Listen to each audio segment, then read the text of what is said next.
الحمد لله الحنان المنان الذي خلق الإنسان وعلمه البيان والصلاة والسلام على رسوله سيد الإنس والجان وعلى آله وأصحابه ذوي الخير والإحسان أما بعد فأعوذ بالله من الشيطان الرجيم بسم الله الرحمن الرحيم النبي أولى بالمؤمنين من أنفسهم صدق الله مولانا العظيم بارگاہ رسالت معاب صلی اللہ تعالی علیہ وسلم میں ایک بار درود پاک کا ہدیہ پیش کریں اللہم صلی علی سیدنا و مولانا محمد معدن الجود والکرم وآلہ واصحابہ الکرام وابنہ الکریم وبارک وسلم صلاة دائمة سرمدا ابدا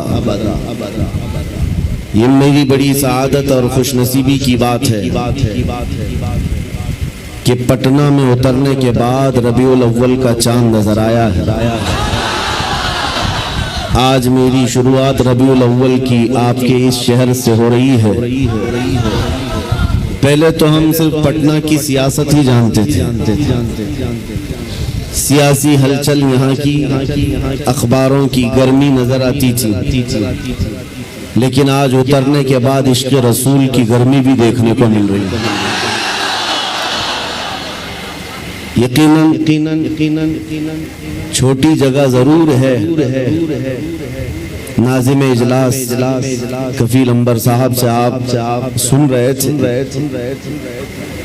یہاں پر بیٹھے رہ جانا، جمع رہ جانا، یہ بھی اپنے آپ میں عشق کا ایک کمال ہے۔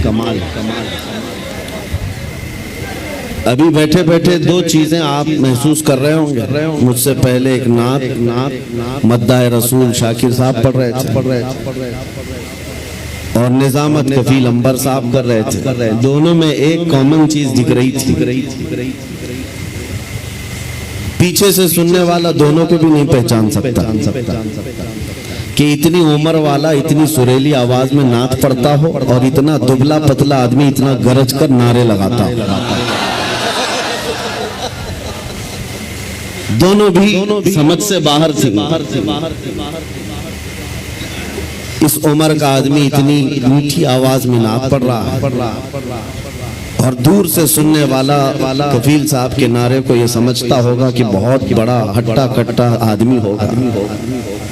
لیکن میرے عزیزو، یہ بات میں اس لیے عرض کر رہا ہوں کہ بچپن سے ہم سنتے آئے ہیں محمد کے غلاموں میں بڑھاپا آ نہیں سکتا۔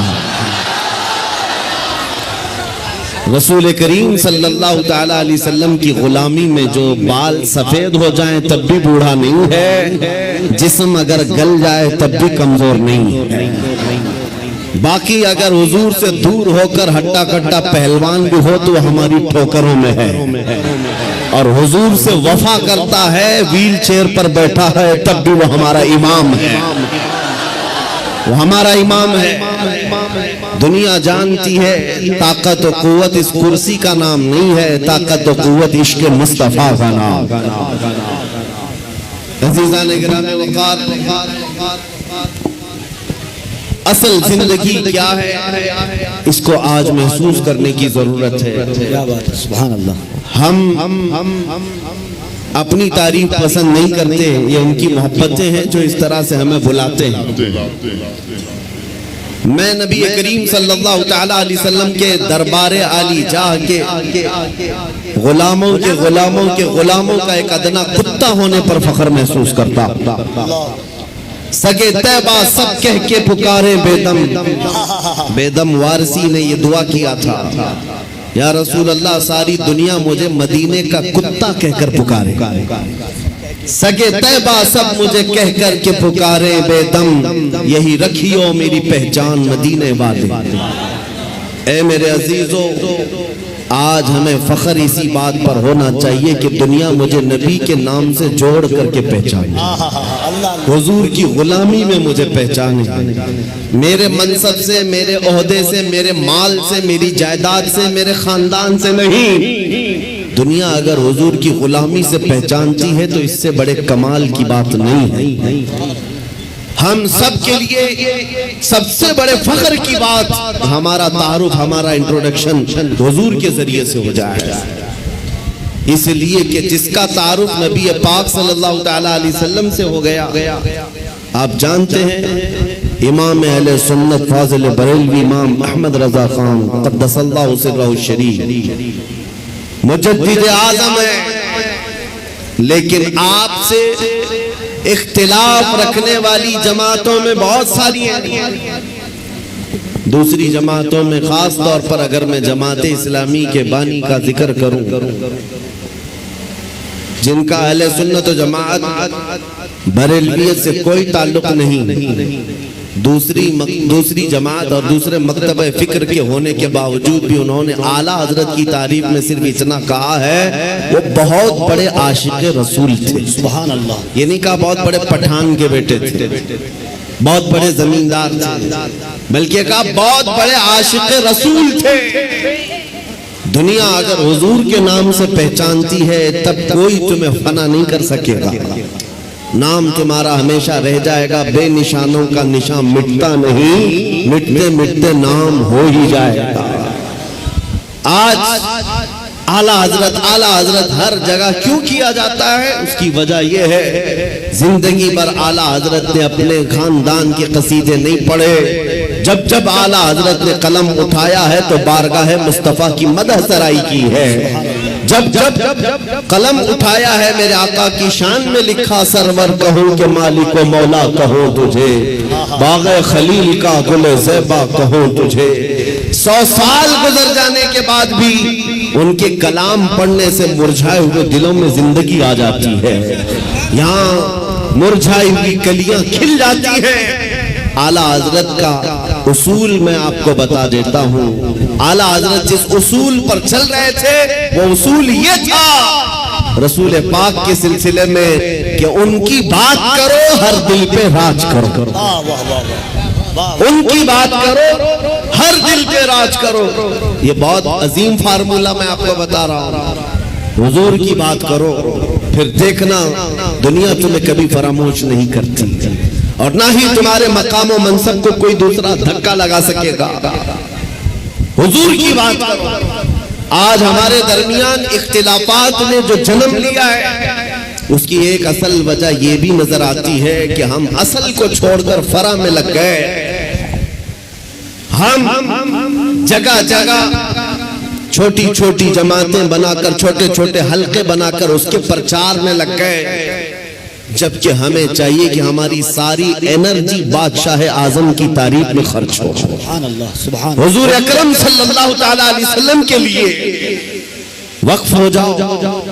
اس لیے کہ اعلیٰ حضرت امام اہل سنت کو ہم نے دیکھا، پوری زندگی دیکھو، آپ سے کسی نے پوچھا اگر آپ کا تعارف کیا ہے، آپ کا انٹروڈکشن کیا ہے، انہوں نے اپنے باپ دادا پر دادا کے ناموں کو گناتے ہوئے نہیں کہا میں فلاں فلاں فلاں فلاں کا بیٹا ہوں، بلکہ اپنے تعارف میں کہا ہے اس گلی کا گدا ہوں میں جس میں مانگتے تاجدار پھرتے ہیں، وہ سوئے لالا زار پھرتے ہیں، تیرے دن اے بہار پھرتے ہیں، اے رضا جانے آنا دل تیرے نغموں پہ نثار، بلبلے باغ مدینہ تیرا کہنا کیا ہے۔ انہوں نے دنیا کو اگر تعارف کرایا ہے تو نبی کے واسطے سے کرایا ہے۔ آپ کو بتاتا ہوں ان کا مقام یہ تھا عشق رسول میں فنا ہونے کا۔ میرے مرشد گرامی حضور تاج الشریعہ رحمت اللہ تعالیٰ علیہ ایک شعر کی تشریح کرتے ہوئے فرماتے ہیں، اعلیٰ حضرت نے ایک حمد لکھی ہے، وہی رب ہے جس نے تجھ کو ہمتن کرم بنایا، ہمیں بھیک مانگنے کو تیرا آستاں بتایا۔ اس حمد کے اخیر میں اعلیٰ حضرت نے ایک شعر لکھا ہے، ارے اے خدا کے بندو کوئی میرے دل کو ڈھونڈو، ابھی پاس تھا یہی تو ابھی کیا ہوا خدایا۔ دل کس کو کہتے ہیں میں آپ کو بتا رہا ہوں، زندگی ہم سب کے پاس ہے، ہم کس کے لیے جی رہے ہیں، ہم کیا کرنے کے لیے جی رہے ہیں، یہ آج ہمیں محسوس کرنا ہے۔ اعلیٰ حضرت کس کے لیے جیتے تھے، ان کا دل رہتا کہاں تھا، بریلی کی کس گلی میں ان کا دل رہتا تھا۔ سنو اعلیٰ حضرت کہتے ہیں ارے اے خدا کے بندو کوئی میرے دل کو ڈھونڈو، ابھی پاس تھا یہی تو ابھی کیا ہوا خدایا۔ اس کا مطلب کیا ہے؟ فرمایا ہر زمانے میں اولیاء کرام میں ایک ولی ہوتا ہے جس کو قطب الارشاد کہتے ہیں۔ قطب الارشاد کا مطلب یہ ہوتا ہے وہ اپنے زمانے کے اولیاء میں اتنا تصرف اور اتنا اختیار رکھتا ہے کہ وہ اپنے زمانے کے اولیاء کو جن کاموں پر مامور کرے اس کا حکم بجا لانا سارے لوگوں پر ضروری ہوتا ہے۔ وہ کوئی بھی آرڈر دے، قطب الارشاد۔ تو ایک مرتبہ اعلیٰ حضرت نے اپنے زمانے کے جتنے رجال تھے، اولیاء تھے، ان سے یہ کہا، ارے اے خدا کے بندوں، کوئی میرے دل کو ڈھونڈو، میرا دل ڈھونڈ کر کے لاؤ۔ یہ کام پر لگا دیا، دل ڈھونڈ کر کے لاؤ۔ ابھی پاس تھا یہی تو ابھی کیا ہوا خدایا؟ دل صرف اس گوشت کے لوتھڑے کو ہی نہیں کہتے جو ہمارے سینوں میں دھڑکتا ہے یا خون کا ایک منجمد ٹکڑا ہے۔ دل کے اور بھی معنی ہیں۔ وہ دل کون سا ہے جس کو ڈھونڈنے کے اعلیٰ حضرت بات کر رہے تھے؟ سارے اولیاء کو حکم ہوا، سب ڈھونڈنے پر لگ گئے اور ڈھونڈ کر کے واپس آئے۔ پھر آ کر کے انہوں نے جو جواب دیا امام اہل سنت کو، اعلیٰ حضرت کو، اعلیٰ حضرت نے پھر اس کو اپنے شعر میں بیان کیا، ہمیں اے رضا تیرے دل کا پتہ چلا بمشکل، ہمیں اے رضا تیرے دل کا پتہ چلا بمشکل، در روزہ کے مقابل وہ ہمیں نظر تو آیا۔ یہ نبی تکبیر، نعرہ رسالت، عشق مصطفیٰ، عشق آل مصطفیٰ، تعلیمات اعلیٰ حضرت، فیضان اعلیٰ حضرت۔ زندگی گزارنے کے اصول میں بتا رہا ہوں، بریلی میں رہ کر کے دل مدینہ طیبہ میں دھڑکتا ہو۔ سارے اولیاء زمانہ نے کہا، ہمیں اے رضا تیرے دل کا پتہ چلا بمشکل، در روزہ کے مقابل وہ ہمیں نظر تو آیا، یہ نہ پوچھ کیسا پایا تجھے حمد ہے خدایا۔ اعلیٰ حضرت کا دل وہاں لگا ہوا تھا، اسی لیے میں نے اعلیٰ حضرت کے کلام کو بہت مرتبہ پڑھا، جہاں جہاں سے پڑھا دل کو اعلیٰ حضرت کے جب بھی ہم نے ڈھونڈنے کی بات کی ہے، اعلیٰ حضرت نے اپنے دل کے بارے میں یہی کہا ہے، دل ہے وہ دل جو تیری یاد سے معمور رہا، سر ہے وہ سر جو تیرے نام پہ قربان گیا۔ اعلیٰ حضرت کے اصول میں دل صرف اس ٹکڑے کو نہیں کہتے اور سر اس ٹکڑے کو نہیں کہتے۔ میرے عزیزو، اعلیٰ حضرت کے علم میں، ان کی تعلیمات میں دل کا مطلب اور ہے، سر کا مطلب اور ہے۔ اگر نبی کی محبت میں بھرا ہوا نہیں ہے تو صرف وہ گوشت کا لوتھڑا ہے، دل نہیں کہا جا سکتا۔ دل کون سا ہے؟ دل صرف وہی ہے، دل ہے وہ دل جو تیری یاد سے معمور رہا۔ اور سر کس کو کہتے ہیں؟ یہ اگر دونوں کندھوں کے اوپر ایک کدو کا ٹکڑا ہے، اگر حضور کے نام پر قربان ہونے کو تیار نہیں ہے، ہاں اگر حضور کے نام پر مر مٹتا ہے تو اعلیٰ حضرت کہتے ہیں سر ہے وہ سر جو تیرے نام پہ قربان گیا۔ اعلیٰ حضرت کے دل کو ہم نے ان کے کلام میں ڈھونڈا ہے، وہ کہتے ہیں کہاں ہے؟ جان و دل ہوش و خرد سب تو مدینے پہنچے، جان و دل ہوش و خرد سب تو مدینے پہنچے۔ ارے تم نہیں چلتے رضا، سارا تو سامان گیا۔ ان کا اپنے پاس کچھ نہیں تھا۔ بریلی میں وہ کہتے ہیں جان بھی چلی گئی، دل بھی چلا گیا، ہوش بھی گیا، خرد بھی گیا، سب مدینے پہنچے۔ تم نہیں چلتے رضا، سارا تو سامان گیا۔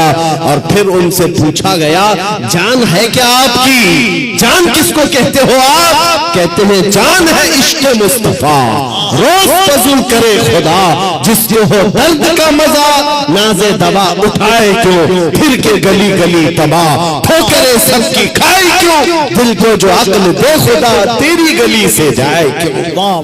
میرے عزیزو، اعلیٰ حضرت فرماتے ہیں یوں تو سب انہی کا ہے، پر دل کی اگر پوچھو، اعلیٰ حضرت فرماتے ہیں یوں تو سب انہی کا ہے، پر دل کی اگر پوچھو، یہ ٹوٹے ہوئے دل ہی خاص ان کی کمائی ہے۔ حضور کا ہے یہ سب، حضور کا ہے، اپنے دل کا ہے انہی سے آرام، کہتے ہیں اپنے دل کا ہے انہی سے آرام، سوپے ہیں سب انہی کو سب کام، سوپے ہیں انہی کو سب کام۔ لو لگی ہے کہ اب اس در کے غلام چاہ رہے درد رضا کرتے ہیں۔ اعلیٰ حضرت نے اپنا سب کچھ سونپ دیا بارگاہ مصطفیٰ۔ آج اس جلسے پاک میں آپ کے سامنے ان کا ذکر صرف اس لیے کر رہا ہوں کہ مشرق سے لے کر مغرب تک، شمال سے لے کر جنوب تک کوئی خطہ بچا نہیں ہے جہاں سے بچہ بچہ پکار کر کے نہ کہتا ہو ڈال دی قلب میں عظمت مصطفیٰ سیدی اعلیٰ حضرت